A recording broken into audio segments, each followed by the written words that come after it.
Hello everyone, आप सबका स्वागत है। आरआरबी एएलपी और टेक्नीशियन 2018 का सीबीटी 1 का मैथ्स का सॉल्यूशन कर रहे हैं, जिसमें 9 से लेके 29 अगस्त तक का सारा शिफ्ट का सॉल्यूशन कंप्लीट हो चुका है। अगर आप लोग ये वीडियो नहीं देखे हैं तो प्लेलिस्ट में जाकर के वीडियो देख सकते हैं। और 31 अगस्त का पहला शिफ्ट और दूसरा शिफ्ट का सॉल्यूशन भी कंप्लीट हो चुका है। ये वीडियो भी प्लेलिस्ट में मिल जाएगा। आज के क्लास में 31 अगस्त का तीसरा शिफ्ट का सॉल्यूशन करेंगे। ये शिफ्ट आरआरबी एएलपी और टेक्नीशियन का आखिरी शिफ्ट है। इसके बाद इसका सीबीटी 2 का मैथ्स का सॉल्यूशन शुरू करेंगे। ठीक है, तो शुरू करते हैं। उससे पहले चैनल पर नए हैं तो चैनल को सब्सक्राइब कर लीजिए। आगे बढ़ते हैं।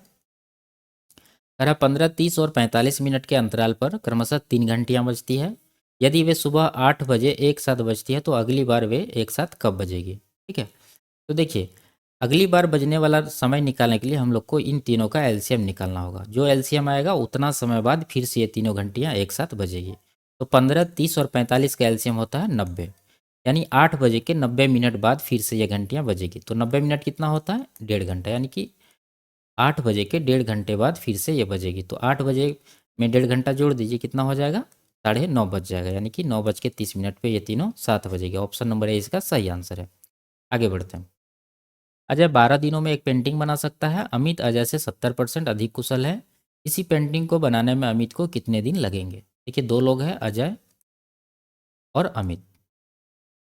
ठीक है, और यहाँ पर कह रहा है अमित जो है अजय से 70% अधिक कुशल है। 70% का फ्रैक्शन होता है 7/10, यानी अजय जब 10 यूनिट काम करेगा तो उससे 7 यूनिट अधिक करेगा अमित, यानी कि 17 यूनिट। ठीक है, ये हो गया इफिशियंसी का रेशियो, कार्यक्षमता का अनुपात। तो लिए गए समय का अनुपात क्या होगा? इसका उल्टा होगा, यानी 17/10 होगा। ठीक है, अब देखिए यहाँ पर कह रहा है अजय 12 दिन में पेंटिंग बना सकता है, यानी कि यहाँ पर अजय देखिए कितना ले रहा है? 17 यूनिट। तो इसी 17 यूनिट का वैल्यू कितना होगा? 12 दिन के बराबर होगा। तो पूछ रहा अमित का, अमित ले रहा है 10 यूनिट, तो 10 का वैल्यू कितना हो जाएगा यहाँ से? 12/17, यानी ये 17 से डिवाइड करेंगे, फिर ये 10 से गुना करेंगे, तो ये हो जाएगा 120/17। उसको बदल देते हैं पूर्णांक में। 17 सतह 119, 1/17, यानी 7.1/17 इस सवाल का सही आंसर है। Option number A. आगे बढ़ते हैं। 8.5% साधारण वार्षिक ब्याज दर पर 6 वर्षों के लिए निवेशित 2,000 की राशि पर कितना ब्याज प्राप्त होगा? कि 8.5% की दर से 6 वर्ष में कितना ब्याज होगा? 8 छके 48%, और इधर दशमलव के बाद कितना हो जाएगा? 5 छके 30, यानी 3, 48 3 51%। 51% ब्याज मिल रहा है, लेकिन मूलधन कितना है? 2,000। तो 2,000 का 51% हम लोग निकाल देंगे। तो परसेंटेज के बदले यहाँ पर 2 जीरो हटा देते हैं। 51 गुना 20 करेंगे तो ये आ जाएगा 1020। तो ऑप्शन नंबर 20 का सही आंसर है। आगे बढ़ते हैं। आकृति में एक वृत्त का केंद्र O है। अनुभाग ओ ए पी बी का क्षेत्रफल वृत्त के क्षेत्रफल का 5/18 भाग है। तो x का मान ज्ञात कीजिए। ये वाला कौन पूछ रहा है? ठीक है, देखिए पूरा कोण कितना होता है वृत्त का? 360 डिग्री का होगा। ये केंद्र के चारों ओर का कोण कितना होगा? 360 डिग्री का। लेकिन ये वाला जो क्षेत्र है वो पूरा वृत्त का क्षेत्रफल का 5/18 यहाँ पर कह रहा है।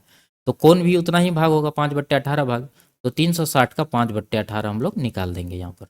तो ये हो जाएगा 18 दूना 36, यानी 20 बार में कटा, 20 गुना 5 करेंगे तो ये हो जाएगा 100 डिग्री। ठीक है, तो ऑप्शन नंबर सी इसका सही आंसर है। आगे बढ़ते हैं। यदि 3 दर्जन अमरूद का मूल्य 90 रुपया है तो 240 रुपया में कितने अमरूद खरीदे जा सकते हैं? देखिए, 90 रुपया में कितना अमरूद मिल रहा है? 3 दर्जन, यानी 3 दर्जन बराबर कितना होगा? 36, यानी 90 रुपया में 36 अमरूद मिल रहा है। तो 240 में कितना मिलेगा? 36 को 90 से डिवाइड कर देंगे, और 240 का निकालना है तो 240 से गुना कर देंगे। तो इसको कटाते हैं, 0 0 काट देते हैं, 9 चौके 36। 24 गुना 4 करेंगे तो 96 इसका सही आंसर होगा। Option number C. आगे बढ़ते हैं। इसको सॉल्व करना है। तो मध्यम कोष्ठक यहाँ पर शुरू हुआ है और यहाँ पर समाप्त हुआ है, और यहाँ पर छोटी कोष्ठक है। ठीक है, तो इसके बीच का क्रिया पहले कर लेते हैं। तो यहाँ से यहाँ तक का वैल्यू कितना होगा? देखिए, 3 से 12 को डिवाइड करेंगे, 4 आएगा।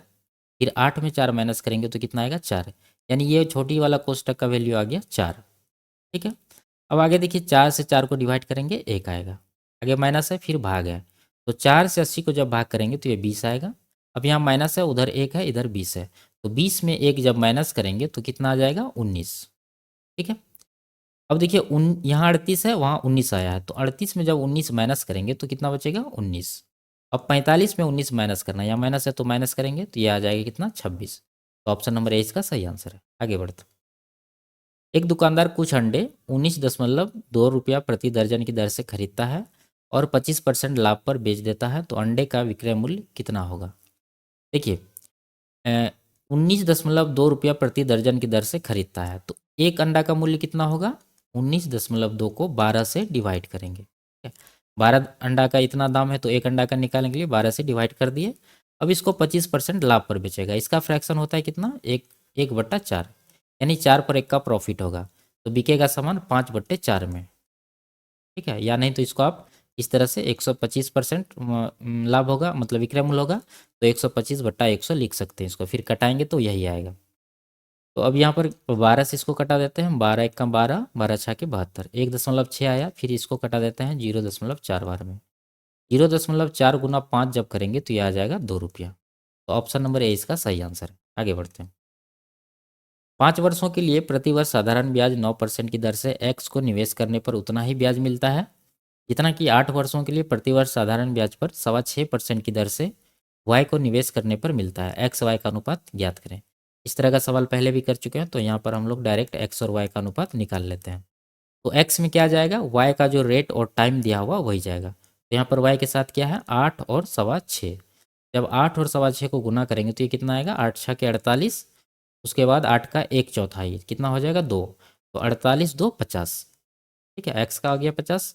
अब वाई में दे देंगे एक्स के साथ, जो है एक्स के साथ देखिए यहाँ पर रेट है 9 और टाइम है 5, तो 9 50 45%, ठीक है। तो 45 जाएगा वाई में, तो कटा देते हैं 5 दही 50, 5 9 45, यानी 10:9 इस सवाल का सही आंसर है। आगे बढ़ते हैं। दो सहभागियों एम और एन ने एक कार खरीदी। एम ने बतौर अपने हिस्से कार की लागत के 3/7 का भुगतान किया। एम ने एन की तुलना में 31,540 कम दिए। कार की लागत कितनी है? ठीक है। देखिए यहाँ पर एम ने कार का हिस्सा का कितना भुगतान किया है? 3/7। तो जो नीचे वाला 7 है ये मान लेते हैं कार का टोटल कॉस्ट प्राइस है, ठीक है। उसमें 3 यूनिट का भुगतान, यानी 3/7 का क्या है? तो 3 कौन किया है? यहाँ पर कह रहा है क्या? एम, ठीक है। ये एम का हो गया, तो साथ में 3 एम कर दिया, तो एन का कितना बचा? एन का बच जाएगा 4, ठीक है। यहाँ पर क्या कह रहा है? एम ने एन की तुलना में इतना कम दिए, यानी एम यहाँ पर एन की तुलना में कितना कम दिया है? 1 यूनिट, जबकि रुपया में कितना दिया है? 31,540। पूछ क्या रहा है? कार की लागत कितना है? 7, तो 7 का यहाँ से निकाल देंगे। 7 गुना 31, 31 54 0, ठीक है। तो ये गुना कर देते हैं, 0 आएगा, 7 चौके 28 आएगा, 8 आ रहा है इकाई अंक, 2 ऑप्शन में है, ये तो नहीं होगा। उसके बाद 7 चौके 28 बचा 2, 7 बचे 35, 2 37, बचा 3, 7 1 7 3 10, यानी लास्ट से देखना है 078 0।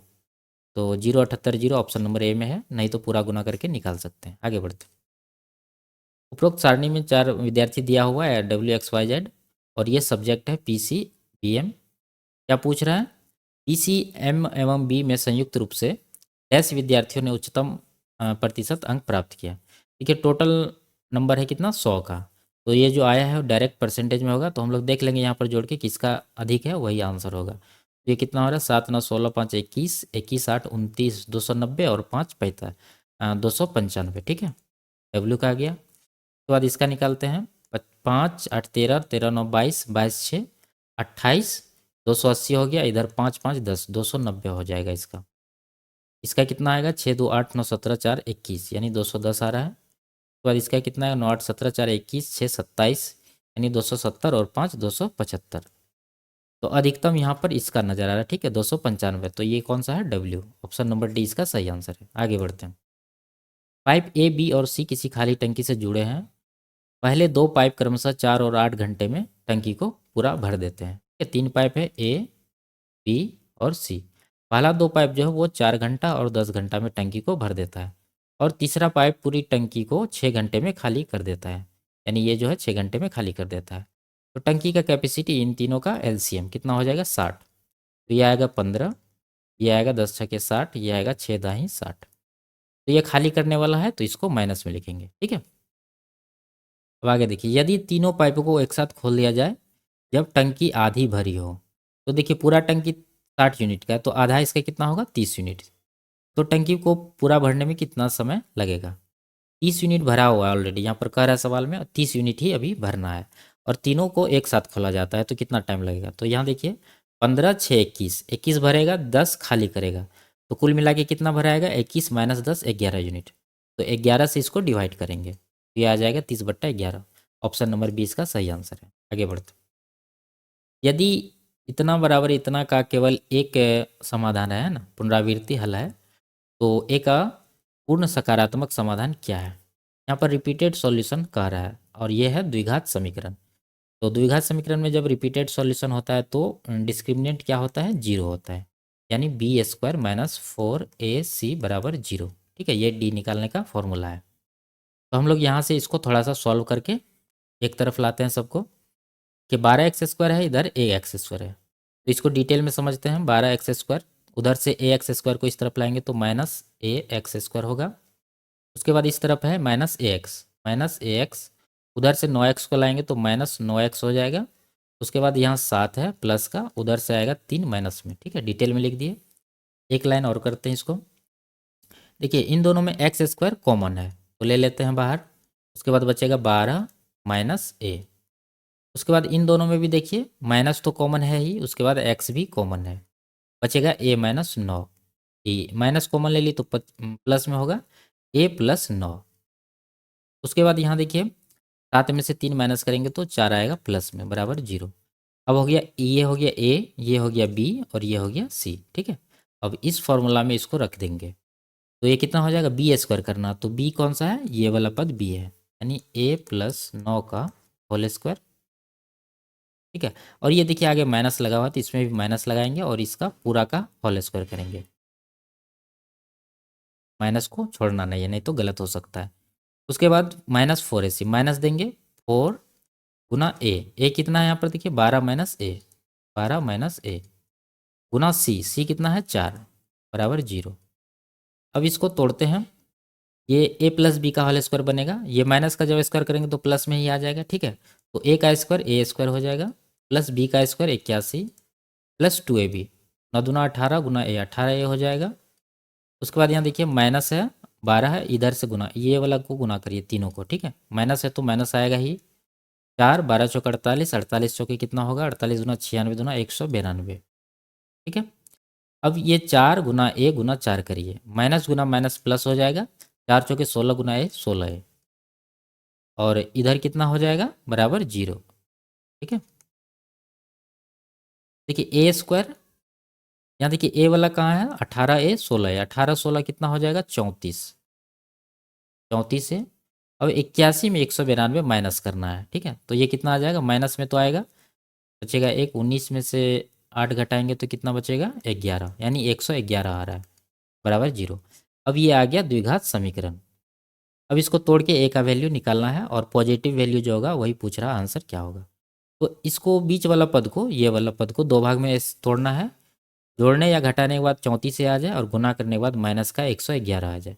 तो इसको किस तरह से तोड़ेंगे, देखिए 37 दिया होता है 111, यानी कि 37 और माइनस 3। 37 में जब माइनस 3 करेंगे तो 34a पॉजिटिव में आएगा, और 37 गुना 3 करेंगे तो माइनस में 111 आएगा। ठीक है, तो आंसर ये नहीं होता है, हमेशा हम लोग लिखते हैं इस तरह से। इसको उल्टा के अब लिखेंगे, प्लस में 37 है तो ये माइनस में 37 आ जाएगा, और माइनस में 37 है तो ये प्लस में, ये माइनस में 3 है तो प्लस में 3 आ जाएगा। तो यहाँ क्या पूछ रहा है, सकारात्मक, यानी कि पॉजिटिव वैल्यू लेना है जो कि है 3। तो ऑप्शन नंबर डी इसका सही आंसर है। आगे बढ़ते हैं। राज 51 किलोमीटर प्रति घंटे की गति से एक निश्चित दूरी को 2.1/3 घंटे में तय करता है। 68 किलोमीटर प्रति घंटे की गति से उसी दूरी को तय करने में कितना, ठीक है, किरण को कितना समय लगेगा। देखिए चाल है 51 किलोमीटर प्रति घंटा और समय कितना है 2.1/3, ये कितना हो जाएगा 3 दूना 6 1 7/3। जब इन दोनों को गुना करेंगे तो डिस्टेंस आ जाएगा। अब इस डिस्टेंस को नया स्पीड से कवर करेगा, यानी कि 68 के स्पीड से कवर करेगा तो कितना समय लगा, तो इसको 68 से डिवाइड कर देते हैं। तो ये 17 या 51, 17 चौके 68, 3 और 3 कट जाएगा, बचेगा क्या 7/4, 7 1 का 7 3 4, यानी कि 1.3/4 इस सवाल का सही आंसर होगा। तो ऑप्शन नंबर 20 का सही आंसर। आगे बढ़ते हैं। 7577 को एक पूर्ण वर्ग बनाने के लिए इसमें से सबसे छोटी कौन सी संख्या घटाई जाए। ठीक है, तो इसको निकाल ही लेते हैं बेसिक से, 7577। तो दाएं तरफ से पेयर बना देते हैं, उसके बाद इसको 8 से लगाएंगे, 8 बार में 64 आएगा, एक एक यानी कि 11 बच गया, 8 फिर इसमें जोड़ देंगे, ये हो जाएगा 16, ऊपर से आएगा 77। ठीक है, अब कितना बार में जाएगा, 16 अट्ठाई 128 हो जाता है, तो 7 बार में लगेगा। ठीक है, 7 बार में जब लगाएंगे तो कितना आएगा, 7 सत्ते 49, 54, 16 सत्ते 112, 4 116। इसको माइनस करिए, 17 में से 9 घटा 8। ठीक है, इधर जीरो हो जाएगा सब, यानी 8 शेषफल बच रहा है। कहने का मतलब है कि यही 8 जब इस संख्या में घटाएंगे तो ये संख्या क्या बन जाएगा, पूर्ण वर्ग बन जाएगा। ठीक है, हमेशा इसी तरह से करना है। तो ऑप्शन नंबर सी इसका सही आंसर है। आगे बढ़ते हैं। इसका मान क्या होगा, देखिए ये जो लाइन दोनों तरफ दिया हुआ है इस तरह से, इसका मतलब है कि इसके अंदर का वैल्यू कुछ भी आए, पॉजिटिव आए नेगेटिव आए, उसको हमेशा पॉजिटिव में ही आंसर देना है। ये कितना हो रहा है, 3 1 3, 3 माइनस 3, इसका वैल्यू 3 हो गया, 3 माइनस 6 करना है। ठीक है, तो ये आएगा माइनस का 3। ठीक है, लाइन के भीतर आया माइनस का 3, तो लाइन के भीतर है तो इसका मतलब है कि पॉजिटिव में आंसर देना है, तो ऑप्शन नंबर डी इसका सही आंसर होगा। ठीक है, आगे बढ़ते, इसको सॉल्व करना। देखिए ये 225 किसका वर्ग है, 15 का, यानी इस 15 आ जाएगा। जब 15 गुना 274, 15 जोड़ 274 करेंगे तो ये कितना हो जाएगा, 289। रूट के अंदर है 289, तो इसका वर्गमूल कितना आ जाएगा, 17। ठीक है, इसका वैल्यू आ गया 17। अब 32 जोड़ 17 करना है, तो 17 जोड़ 32 कितना हो जाएगा, 49। ये भी रूट के अंदर है तो इसका वैल्यू कितना आ जाएगा, 7। अब 93 प्लस 7 करना है, ये हो जाएगा 100। ये 100 भी रूट के अंदर है, सब रूट के अंदर है, तो 100 का वर्गमूल कितना हो जाएगा, 10। ऑप्शन नंबर डी इसका सही आंसर है। आगे बढ़ते हैं। 15 साल पहले श्याम प्रभात की तुलना में दोगुनी आयु का था। अब से 5 साल बाद प्रभात की उम्र श्याम की उम्र की 5/8 होगी। श्याम की वर्तमान उम्र क्या है। ये दो लोग हैं, श्याम और प्रभात। श्याम को ऐसे लिखते हैं, प्रभात को पी लिखते हैं। क्या कह रहा है, 15 साल पहले श्याम जो है प्रभात की तुलना में दोगुनी आयु का था, यानी प्रभात जब 1 का था तो श्याम कितना का होगा, 2 का होगा। ये 15 साल पहले का अनुपात है, ये याद रखना है। अब से 5 साल बाद प्रभात की उम्र श्याम की उम्र की 5/8 होगी, यानी श्याम जब 8 का होगा तो प्रभात कितना का होगा, 5 का। 8:5 निकल गया। अब देखिए दोनों का तो अनुपात निकल गया, इनिशियल और फाइनल। अब देखना हम लोग को समय का गैप। ये 15 साल पहले का है, ठीक है, और ये 5 साल बाद का है। टोटल गैप कितना का हो गया, 20 साल का, यानी यहाँ पर 20 देंगे और यहाँ पर 20 देंगे। इसको क्रॉस मल्टीप्लीकेशन कर देंगे, यानी 5 दूना 10, 8 1 8, 10 और 8 का अंतर कितना होगा, 2। ठीक है, तो यहाँ भी उसी तरह से करना है, अंतर लेना है। 20 पंचे 100 और 20 अट्ठा 160, 160 और 100 का अंतर 60 हो जाएगा। 2 का 60 तो 1 का कितना आ जाएगा, डिवाइड करेंगे तो 30। क्या पूछ रहा है, श्याम की वर्तमान उम्र क्या है। तो श्याम का जो 15 साल पहले का उम्र है वो कितना है, 2 यूनिट। तो 2 यूनिट का वैल्यू कितना आएगा, 1 का 30 है तो 2 का 60।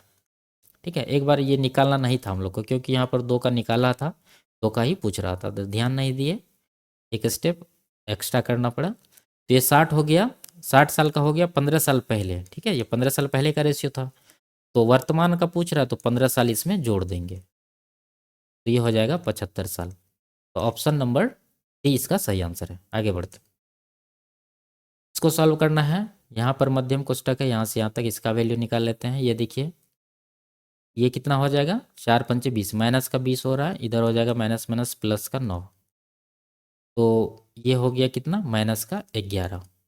और इधर आइए, भाग है, भाग की इस तरफ वाला क्रिया करते हैं।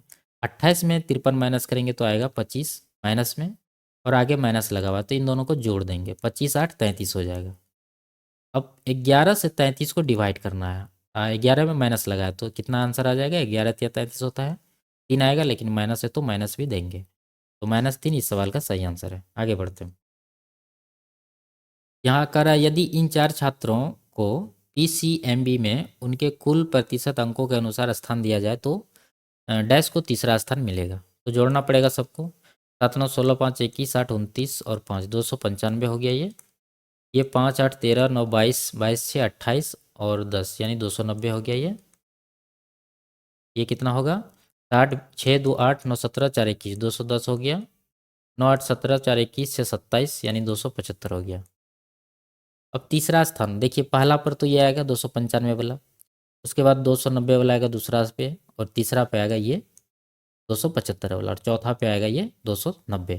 तो तीसरा का पूछ रहा है तो कौन है तीसरा, डब्ल्यू जेड। ठीक है, तो ऑप्शन नंबर डी इसका सही आंसर है। आगे बढ़ते हैं। यदि 3 cos² x-2 sin² x बराबर -0.75 है तो x का मान क्या होगा। और यहाँ पर कह रहा है x जो है 0 डिग्री से बड़ा या बराबर है और 90 डिग्री से छोटा या 90 डिग्री के बराबर है। ठीक है, तो इसको दो तरीका से बना सकते हैं। एक तो ऑप्शन से डिग्री का वैल्यू रख देंगे और सेटिस्फाई करा लेंगे, जो वैल्यू इसको सेटिस्फाई करेगा दोनों तरफ वही आंसर होगा। नहीं तो इसको बेसिक से कर सकते हैं। बेसिक से करने के लिए क्या करना होगा, देखिए cos² x को लिख सकते हैं 1 - sin² x, तो ये 3 × 1 - sin² x हो जाएगा। और इस इधर क्या है, -2 sin²x, और बराबर है माइनस, इसको दशमलव हटा देते हैं, ये कितना हो जाएगा 3/4 हो जाएगा। अब आगे देखिए, इसको गुना करेंगे, 3 × 1 = 3 हो रहा है, और माइनस में हो जाएगा 3 sin² x, और इधर है -2 sin² x बराबर -3/4। तो यहाँ देखिए 3 और 2 5 हो रहा है माइनस में, तो ये साइन को उस तरफ भेज देते हैं, और 3 है उधर से ये -3/4 को ले आते हैं, प्लस में 3/4 हो जाएगा, इधर हो जाएगा प्लस का 5 sin²x। तो ये जोड़ के कितना हो रहा है, ये जोड़ के हो जाएगा 4 × 12 3 15। ठीक है, 15/4, 5 से इसको कटा देते हैं 3 बार में, तो sin² x का वैल्यू कितना आ गया, sin² x का आ गया 3/4। तो sin x का वैल्यू कितना आ जाएगा, इसका वर्गमूल लेना है, तो 3 का वर्गमूल तो नहीं आएगा, रूट के अंदर रहेगा, 4 का वर्गमूल 2 हो जाएगा। तो sin x आया है √3/2। ये किसका वैल्यू होता है साइन में, 60 डिग्री का। तो ऑप्शन नंबर बी इसका सही आंसर है। ठीक है, इसको आप वैल्यू पुट कर सकते हैं, जैसे 60 डिग्री अगर रखते तो √3 इसमें भी रखना पड़ता, ये इसमें √3 रखना पड़ता, और cos 60 का मान कितना होता है 1/2। ठीक है, तो 2 का यहाँ पर रखते तो निकल जाता। आगे बढ़ते हैं। 16 छात्रों के समूह द्वारा प्राप्त औसत अंक 20 थे। एक छात्र ने समूह छोड़ दिया और जिसके परिणाम स्वरूप शेष छात्रों का औसत 20 हो गया, 21 हो गया। लेकिन एक अन्य छात्र इसमें शामिल हो गया जिसके परिणाम स्वरूप समूह के छात्रों का औसत अंक थोड़ा गिरकर 20.5 हो गया। समूह छोड़कर जाने वाले छात्र और समूह में शामिल होने वाले छात्र के औसत प्राप्तांक क्या थे। ठीक है, इस तरह का सवाल पहले कोई शिफ्ट में हो चुका है, तो उसी तरह से इसको सॉल्व करेंगे। देखिए यहाँ पर 16 छात्र का औसत कितना है, 20 है, 16 का औसत है 20, और एक छात्र चला गया तो कितना छात्र बचा, 15। इसके परिणाम स्वरूप औसत क्या हो गया, 21। अब देखिए इसको आप लॉजिक से जो छोड़ के गया उसका औसत उसका वेट निकाल सकते हैं। कैसे, ये जो एवरेज था पहले उसके बराबर तो होगा ही, और इसके जाने से क्या हुआ है कि 15 छात्र का एवरेज 1-1 किलो बढ़ गया है। इसका मतलब है जो छोड़ कर गया है वो 1-1 किलो सभी के बदले एक्स्ट्रा वो लेकर अकेले बैठा हुआ था। ठीक है, तो वो 15 × 1 करेंगे, क्योंकि एक ज़्यादा है और 15 स्टूडेंट है, तो 15 × 1, 15 का वृद्धि हुआ है, तो 15 इसमें हम लोग माइनस कर देंगे, तो छोड़कर जो जाने वाला छात्र है उसका वजन आ जाएगा 5 किलो। ठीक है, नहीं तो आप इस तरह से इसको निकाल सकते हैं। 16 दूना 32 हो रहा है, 320, इधर 15 × 21 करेंगे, 15 दूना 30 और 15 315 हो रहा है।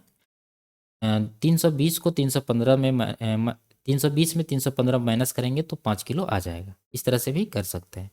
अब देखिए फिर से क्या हुआ है, ये छोड़कर जाने वाला छात्र है, कह रहा है लेकिन एक अन्य छात्र इसमें शामिल हो गया जिसके परिणाम स्वरूप छात्रों का औसत अंक थोड़ा गिरकर 20.5 हो गया।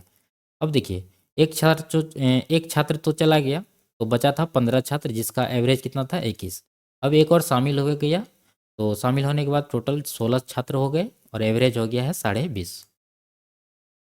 ठीक है, अब यहाँ से जो छात्र नया शामिल हुआ उसका वजन कितना होगा, 21 तो एवरेज है पहले वाला, वो तो मानेंगे ही।